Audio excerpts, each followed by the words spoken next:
Oi, gente, tudo bem? Aqui quem fala é a professora Kelly. Hoje nós teremos aula de geografia. Essa aula é para a turma do quarto ano. Bom, meus amores,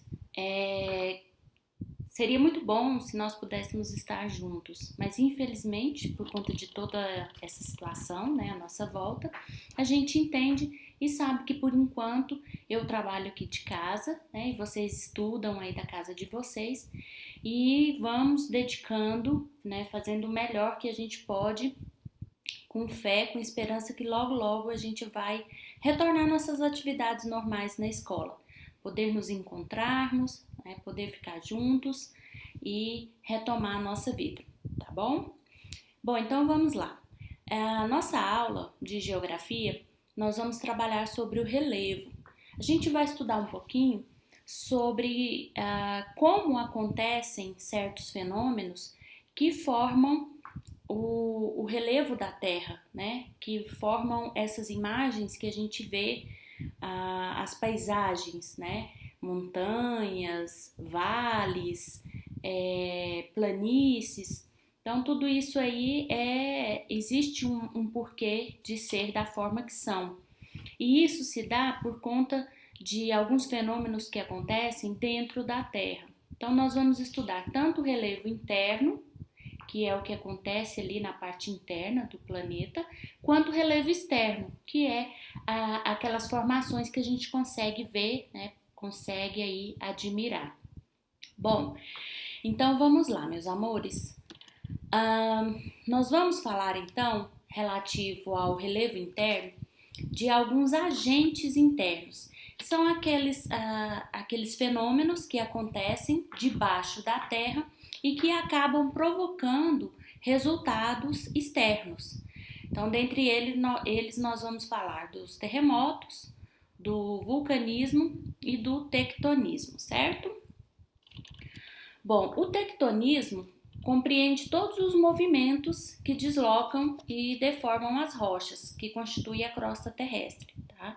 Então, todos esses movimentos internos, né, das rochas, daquelas partes que compõem, né, a crosta terrestre, é chamado de tectonismo. O tectonismo ele pode ser dividido em duas partes. Existe a epirogênese, que são movimentos verticais que provocam abaixamento ou erguimento da crosta terrestre, tá? E aí nós vamos ver que a epirogênese negativa é quando esse movimento vertical, né, ou ele é para cima ou ele é para baixo. Então a epirogênese negativa é quando ele é para baixo, então há esse rebaixamento aí no terreno. E a positiva é quando esse movimento é para cima, então forma aí montanhas, né, morros, e é chamado de epirogênese positiva. Aqui também nessa imagem a gente pode ver um exemplo desse movimento e o que ele pode ocasionar, né, aqui fora, né, na parte externa. Quando esse movimento faz com que a parte de terra, né, se levante, então a tendência é que o mar recue, né? Então que a água se afaste ali daquele território. Quando acontece esse movimento contrário de abaixar, né, então isso permite que o mar avance e aí é chamado de transgressão. Então, quando o mar recua, regressão, quando o mar avança, transgressão. O outro movimento que a gente pode destacar é a orogênese, que é quando os movimentos tectônicos ocorrem horizontalmente, tá? Então, se a epirogênese é para cima ou para baixo, a orogênese ela já é de lado, tá? É um movimento horizontal, parecido aí com a sanfona, sabe aquele instrumento musical que a gente faz assim? Então, a orogênese é nesse sentido, tá? E esse movimento ele é responsável pela constituição das cadeias montanhosas. Então, no esquema aí abaixo, a gente pode perceber, tá? Que essa pressão vai fazer com que surjam esse relevo, né, diferente, mais alto, que forma aí as montanhas. Ainda dentro da orogênese, nós vamos ter dois tipos diferentes, que é a dobra, quando se trata de rochas maleáveis, que faz com que essa pressão aconteça e a rocha ela não quebra, ela apenas dobra. Seria como você pegar um canudinho, aquele canudinho de plástico, e fazer pressão nele, ele vai apenas dobrar, mas ele não vai romper. Então isso aí é conhecido, né, como dobra. E tem também, no caso, a fratura, que é quando essa pressão acontece e as rochas elas são muito rígidas, quer dizer, elas são duras e a pressão faz com que ela quebre, tá? Seria, por exemplo, você pegar uma colher de plástico que você toma sorvete e fazer pressão nela, ela vai quebrar. Por quê? Porque aquele plástico é rígido e nesse caso aí a gente percebe que essas rochas são rígidas, são muito duras. E não ocorre a dobra, e sim a fratura, né? Então é uma quebra. E essas imagens nos mostram como é que a gente consegue visualizar esse tipo de fenômeno na parte externa do relevo. Bom, aqui nós temos o vulcanismo, tá? Que é um outro fenômeno aí que está relativo às atividades vulcânicas, que nada mais é do que quando o magma chega até a superfície. Então, o magma, ele é a lava, que seria como aquela gelatina, né, de fogo que fica ali no subsolo, né, abaixo ali do solo, bem fundo mesmo, tá? E esse magma, inclusive até abrir um parêntese aqui, ele é importante porque essa gelatina ela fica ali na parte interna e a crosta terrestre fica sobre ela. Então, isso faz que permite que as placas tectônicas, né, que compõem a crosta terrestre, movimentem. Por quê? Porque elas estão ali em cima dessa gelatina. Só que em alguns lugares, esse magma, ele consegue, né, devido à pressão interna, ele consegue sair provocando aí uma explosão vulcânica. Na imagem a gente consegue ver alguns detalhes referentes ao funcionamento de um vulcão. Então a câmara magmática é onde o magma fica, tá? A chaminé é o caminho que ele vai subir, né? Seria igual a chaminé das lareiras lá dos filmes de Natal, né? Que põe fogo lá embaixo e tem aquela estrutura por onde a fumaça sobe e por onde o Papai Noel desce, né? Conforme as histórias lá de Natal. Então seria a chaminé esse local, né? Por onde a lava, o magma vai subir. Depois que ele sobe, ele vai sair por um buraco, por um orifício que é chamado de cratera, tá? Essa cratera é o topo desse cone e quando o magma atinge a superfície, então ele vai eliminar vários tipos de substâncias, fumaça, cinza e a própria lava, né, que vai escorrer ali. Vocês podem ver também que tem uma chaminé secundária, que seriam pequenos orifícios por onde também expele a fumaça, né, o calor ali, o magma, mas em quantidade menor do que a chaminé, que é a saída principal. Bom, sobre o vulcanismo, existe um detalhe interessante no nosso planeta, que é chamado de círculo do fogo. Esse círculo do fogo nada mais é do que as extremidades de uma placa, né, de uma grande peça da placa tectônica. E essas extremidades que se encontram com outra, né, são locais onde acontecem muitas explosões vulcânicas. O magma ele consegue sair, né, por aqueles locais onde há esse encontro das placas tectônicas. Bom, ele é chamado de círculo de fogo pela própria imagem, vocês podem ver, né? Não é um círculo perfeito, mas tem esse formato aí mais arredondado. Ele passa ali desde a região oeste da América do Sul, América Central, América do Norte, passando ali próximo ao Polo Norte, né? E vindo, contornando ali a costa leste da Ásia e chegando até o hemisfério sul ali, passando pela Oceania. Então, é uma imagem muito bonita, né, que nos mostram aí locais onde é comum que ocorram essas explosões vulcânicas. Bom, vamos falar um pouco também sobre a questão dos terremotos, tá? Antes de falar no terremoto propriamente dito, eu quero só destacar com vocês a escala Richter, que é uma escala que seria uma forma de medida, assim como a gente usa o metro, né, para medir ali o comprimento. A escala Richter, ela mede a intensidade, a magnitude dessa energia sísmica liberada por tremores de terra, tá? Então, nós vamos ver que existem movimentos que são mais leves, né? Que menor de 3,5, geralmente ele não é sentido, ele é registrado, mas não é sentido aqui do lado de fora. De 3,5 a 5,4, muitas vezes não é sentido, mas já pode causar alguns danos. Entre 5,5 e 6 ocasionam pequenos danos em construções, então a gente já pode ver aí algum tipo de desabamento.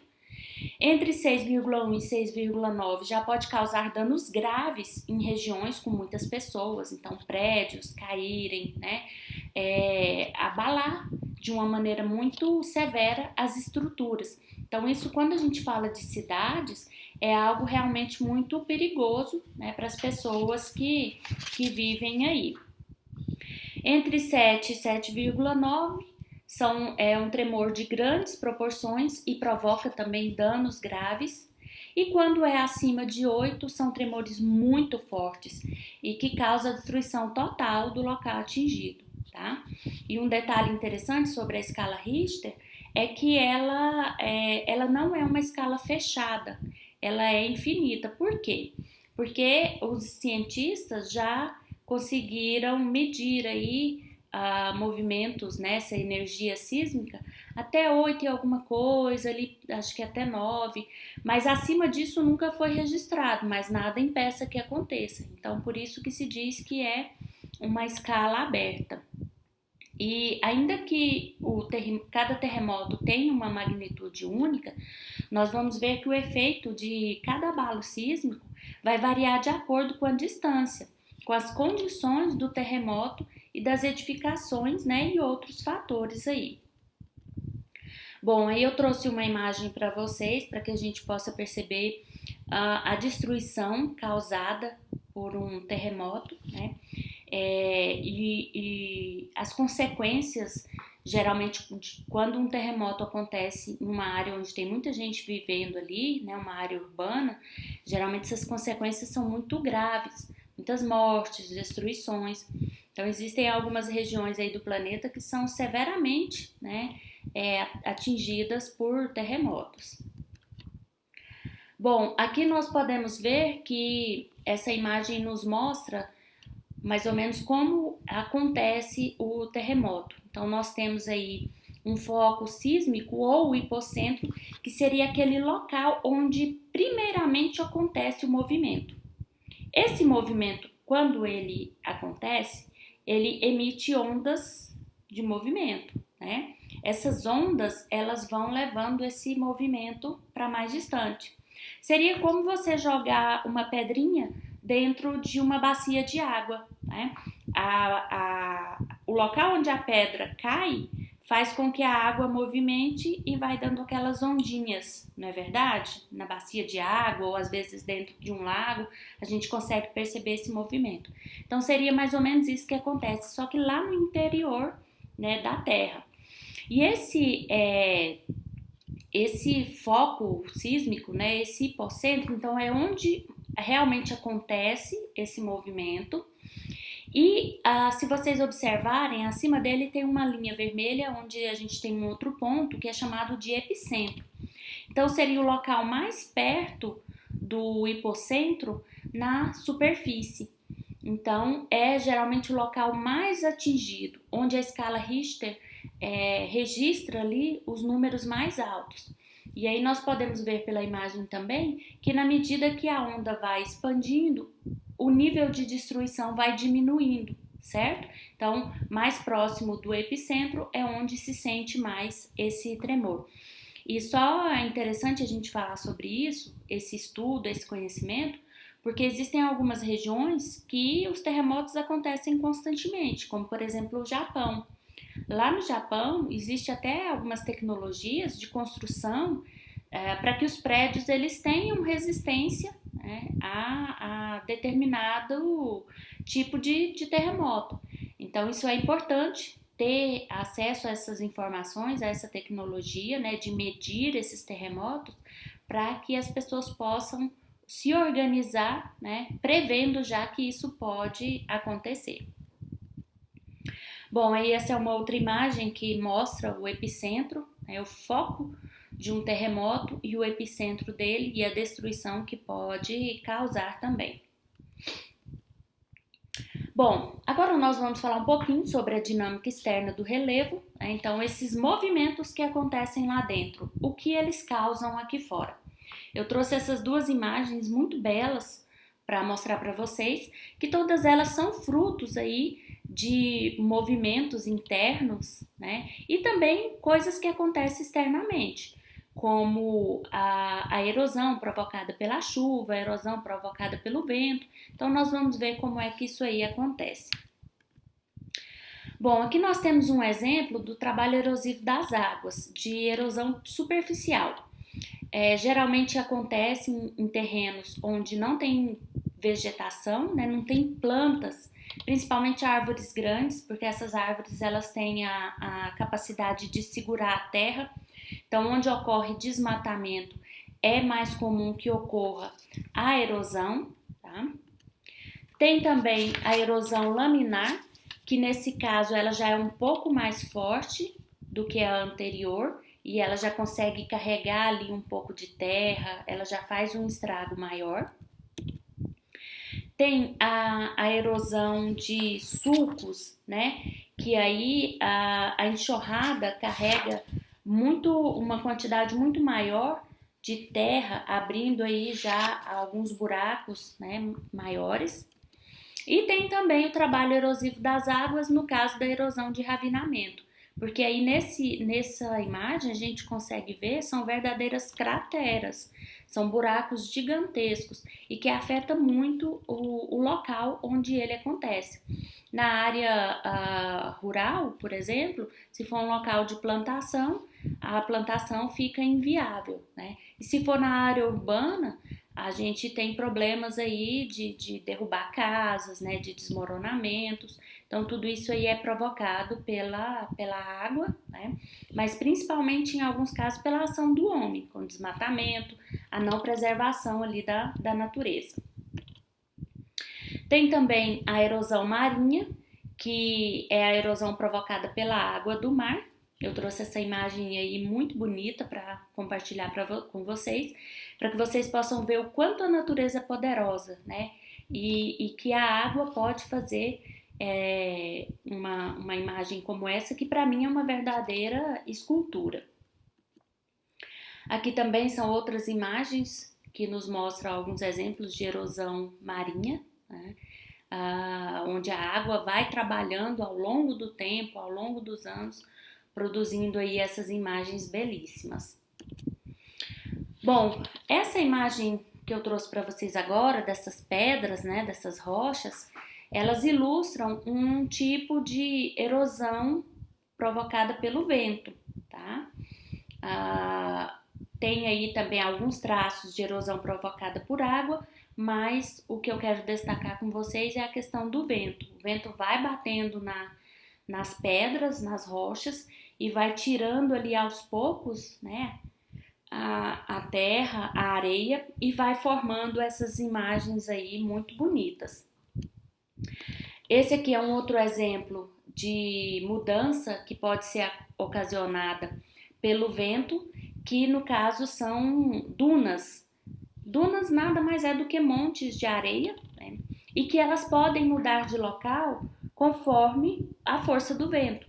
Então, assim como, por exemplo, eu tenho uma montanha, aquela montanha, aquele morro, ele não muda de lugar, ele está sempre ali, vai ficar ali por milhares de anos. As dunas não, elas podem mudar de lugar, porque a força do vento é tão intensa que consegue carregar a areia de forma a mudar, né, esses morros, essas montanhas de areia de lugar. Bom, então é isso que eu queria passar para vocês, tá? Nós temos aí alguns exemplos interessantes de como o relevo se dá internamente e externamente no nosso planeta. Espero que vocês tenham gostado e encontro vocês na próxima aula, tá bom? Beijo, se cuidem, fiquem em casa, usem máscara e tomem muita água, tá? Bye, bye, gente!